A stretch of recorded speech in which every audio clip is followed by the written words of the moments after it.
So పడం பார்த்த பாரதீடு 2 படம் பார்த்த కేవలమైన పడం బడా పెరియ దొడ్డు పడం ఏమీ ಇಲ್ಲ ఒరుగడ్డ పాత మాది ఒదుగడ్డ పాత మాది ఒకసారి చూసి ఒకసారి రాదు సినిమా. అండ్ సినిమాలో మెయిన్ ప్లస్ పాయింట్ ఏంటంటే ఏఆర్ రెహమాన్ లేకపోవడమే ప్లస్ పాయింట్. ఏఆర్ రెహమాన్ ఉండింటే ఒకవేళ మూవీ పైకన్నా పోవచ్చు మరి ఎక్కడికో పోవచ్చు నాకు తెలియదు, కానీ ఏఆర్ రెహమాన్ లేకపోవడం మంచిది. అండ్ ఇంకో విషయం ఏంటంటే సినిమాలో అవినీతి పైన యుద్ధం చేయాలి అని అనుకున్నప్పుడు దానికి జరిగే సైడ్ ఎఫెక్ట్స్ ఏంది అనేటువంటిది యువతకి బ్రెయిన్ వాష్ చేయాల. అది చేయకుండా మీరు రండి అని అంటే ఇంట్లో కూడు పట్టేవాడు తండ్రి, వాడు అవినీతి చేశాడో ఏం చేయాలో తెలియదు, వీడు ఫైట్ చేయాలంటే తిండి కావాలా కదా. ఈయన భారతీయుడు 1లో మెంటల్ గా ప్రిపేర్ అయిపోయాడు. ఆయన స్వయం కృషితో నేను బతుకుతాను, నేను భారతదేశాన్ని కాపాడుతానని చెప్పేసి. సో ఇదే నూరి పోసింటే కథ ఇంకోలాగా వచ్చేది. ఫస్ట్ పార్ట్ లాగ్ గానే ఉంది, definitely first part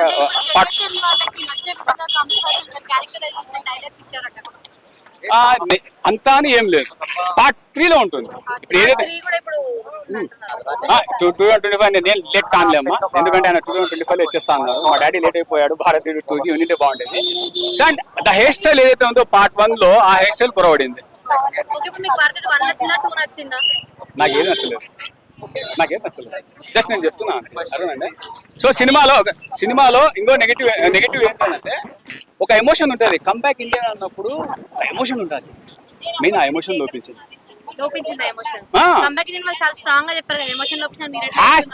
hash tag వల్ల తీసుకొని రావడం అది పెద్ద విషయం కాదు.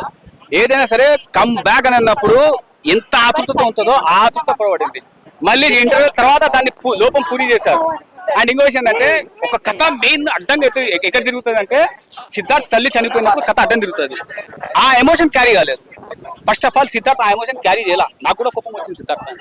ఈ బేసిక్ పాయింట్స్ ఒకవేళ దీన్ని కరెక్ట్ చేసింటే కూడా మళ్ళీ ఒక బ్లాక్ బస్టర్ ఇంకా సూపర్ సినిమా అయితే చూసాను కదా చెప్పేది. రెడ్ వచ్చే మొదలు కొత్త చెప్పేసిన ప్రూఫ్ చూపించాలన్నా నేనే అవి పాల్పడలా, అర్థమైందా. 225 రూపీస్ పెట్టి సినిమా టికెట్ కొని సినిమా చూసిన, అర్థమైందా. టీకే పని లేదు, ఏం చేస్తాము. 7 గంటలకు షో పడింది తెలుసా నీకు? 7 గంటలకు షో పడింది తెలుసా నీకు? తెలుదా మీకు ఎక్కడ పడింది కూడా తెలుసా?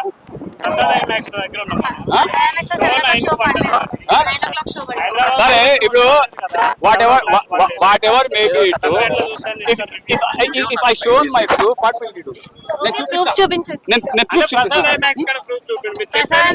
ఇప్పుడు న్యూస్ అక్కడ అది కాదమ్మా, న్యూస్ అక్కడ ఎక్కడో జరిగితే ఈ దాకా మీ దగ్గర వాట్సాప్ దాకా వచ్చేస్తుంది. ఆ నుంచి ఈ దాకా నాకు ఎంతసేపు పేపర్ రివ్యూ.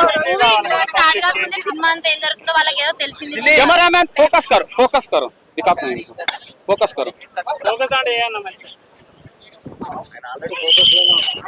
ఇదిగో 7 AM ఈ నా కొడుకు ఎవరు ఇచ్చింది మరి? 7 AM ఈ ఏదో ఎవరు ఇచ్చింది?